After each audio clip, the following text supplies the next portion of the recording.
y no voy a hacer ninguna trampa ni voy a descubrir nada si les digo la última frase de la novela. ¿La última frase? Sí, la última. Es que no me acuerdo, ¿cuál era? La clave de una cerradura. ¿Ah? La clave de una cerradura. ¿Por qué supiste al acabarla que habías encontrado la clave de la cerradura para eso que entendemos todos como una novela de éxito?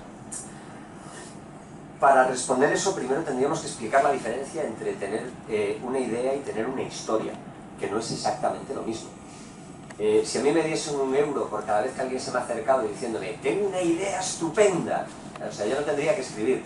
Las ideas son baratas, las ideas son abundantes, las ideas son casi gratis. Las ideas fluyen por doquier, pero las ideas tienen un problema, que son autoconclusivas. Una idea se tiene que transformar en una historia para poder contarse, para que tú encuentres eso que me estabas preguntando. Y una idea tú le tienes que hacer preguntas y esas preguntas tienen que tener respuestas. Os pongo un ejemplo. ¿Cuál es el banco más importante de aquí de Sevilla? Bueno, pues imaginad el banco más importante de aquí de Sevilla. De repente un grupo de monjas entran en ese banco, se ponen en la cola, todo el mundo las ve y antes de que nadie se dé cuenta, debajo de los hábitos sacan un grupo de escopetas y ametralladoras y empiezan a atracar el banco. Eso es una idea, pero no tiene más, es una escena. ¿Cómo se transforma esa idea en una historia? Cuando tú le haces preguntas a esa idea y la idea te responde. Es decir, ¿quiénes son? ¿Son monjas de verdad? ¿Son monjas de mentira? ¿Van disfrazadas? ¿Si son monjas auténticas? ¿Están todas de acuerdo en hacer lo que hacen? ¿Por qué hacen lo que hacen? ¿Tienen remordimientos? ¿Qué les obliga? ¿Les obliga? ¿Lo hacen voluntariamente? ¿Qué es lo que le motiva? Si tú puedes formular todas esas preguntas a la idea y la idea te responde todas esas preguntas y es más, cada respuesta genera a su vez más preguntas, ya no tienes una idea, tienes una historia. Después tienes que escoger aquella historia que más te motive. Y a veces las historias surgen de ideas que vienen de experiencias, y por eso lo explicaba. La ladrona de huesos viene de dos experiencias personales. Una mía, personales van a ser mías, claro, no van a ser de mi madre. Dos experiencias personales. La primera, cuando estaba estudiando en Santiago, estudié Derecho en Santiago de Compostela, y yo usaba la Catedral de Santiago de Compostela como atajo en invierno. Lo usaba como atajo porque llueve mucho en invierno en Santiago, y era una manera que yo me ahorraba un tramo de camino y además lo hacía cubierto.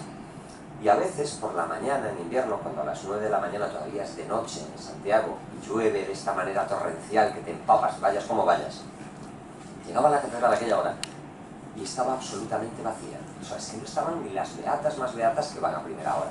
Y en más de una ocasión, y ahora necesito que hagáis un ejercicio, viajéis conmigo en el tiempo, acompañad a ese Manel veintañero que está de pie en medio de la Catedral de Santiago con un chubasquero chorreando agua y mirando a su alrededor y no hay absolutamente nada. El templo absolutamente vacío, todo para mí. Y en ese momento siempre me asaltaba la misma fantasía morbosa, Cristóbal era. ¿Y yo qué me llevo? ¿Qué puedo llevar? ¿Sabes? O sea, de repente me salía ese kinky que a mí da dentro. Decidme que nunca habéis fantaseado con robar un furgón blindado. No, nunca. Solo... Vale, no me lo digáis, entonces. Entonces hay un problema. Que me daba cuenta que no me llevé nunca nada, A ver, o sea, eso fue el del Códice Calixtino que fue años después. Siempre fantaseaba con esa idea de que podría llevarme cualquier cosa. Y me llamaba la atención, y eso quedó larvado en alguna parte en mi cabeza. Cuando fue lo del Códice Calixtino, de repente dije, años después, dije yo, coño, alguien al final se atrevió a llevarse algo. Y después de la pandemia, con este doble año jacobeo que hubo, de repente me di cuenta que había llegado el momento, ya que nunca, fíjate, cómo de repente aquella idea que se había transformado en historia en mi cabeza, era el momento de hacerla hablar, de hacerle más preguntas, ya que nunca me había atrevido a llevar a cabo ese robo, lo iba a planificar, iba a hacer el robo perfecto, pero en vez de ser un golpe de verdad, iba a ser una novela. Y por eso tenéis La ladrona de huesos.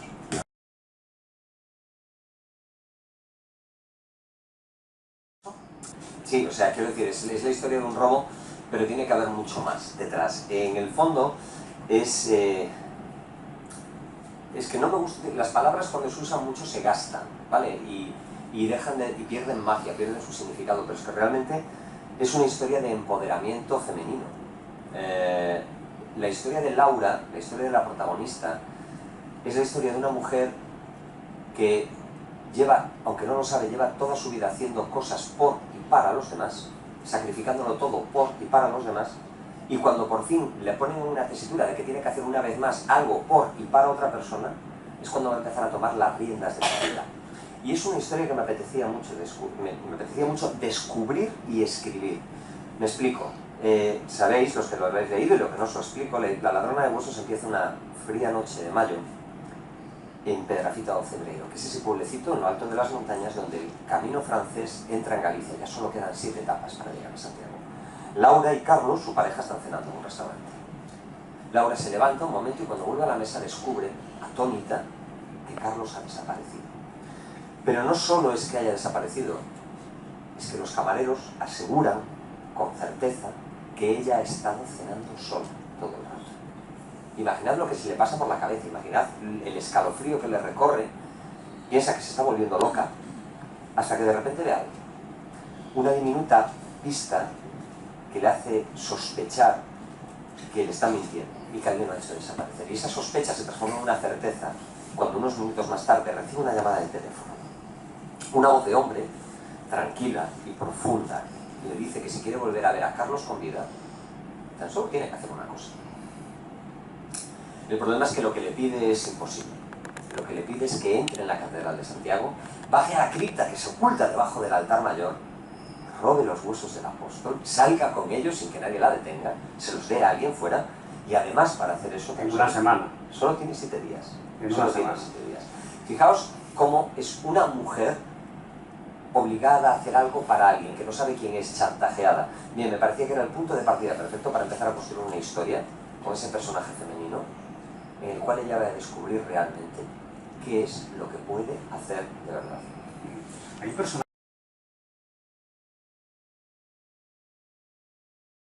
Porque yo necesito hacer una cosa siempre que escribo, necesito recorrer yo personalmente de forma física los escenarios por donde después van a transitar los personajes de la novela. En este caso yo necesitaba entrar en la Catedral de Santiago, pero no los sitios que pueden visitar ustedes habitualmente. Necesitaba entrar y pisar y cruzar todas esas salas, habitaciones, corredores, todos esos sitios que habitualmente están cerrados al público.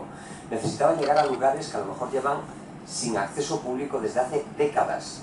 Y claro, para conseguir eso necesitaba un permiso, ¿no? Pero simplemente no podía aparecer allí con mi cara bonita y una sonrisa y conseguir que me abriesen la puerta. Necesitaba que gestionar un permiso. Y fíjate, de repente la realidad empieza a superar a la ficción.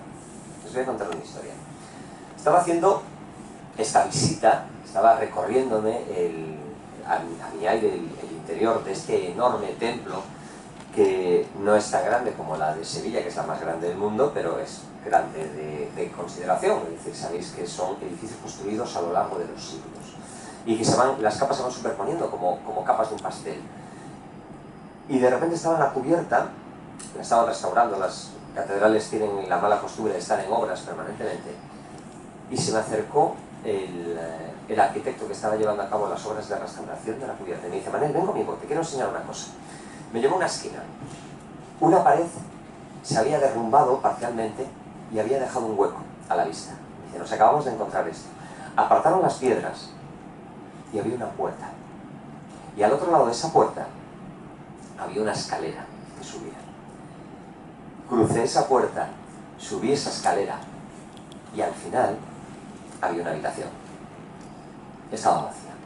Lamentablemente estaba vacía. Tenía una gruesa capa de polvo en el suelo nada más. Lo curioso de todo esto es que nadie sabía quién había construido esa habitación, cuándo la habían construido, ni por qué. Pero es que nadie sabía quién había ordenado tapiarla, cuándo habían ordenado tapiarla, ni por qué. Cuando la realidad supera la ficción, de repente te das cuenta que son llamadas que tienes que atender. Por eso en un determinado momento, en La ladrona de huesos, hay un tabique que cae y deja ver algo al otro lado, pero no os voy a contar lo que es, pero eso tenéis que leer el libro, que no voy a ser yo el que os destripe la propia historia.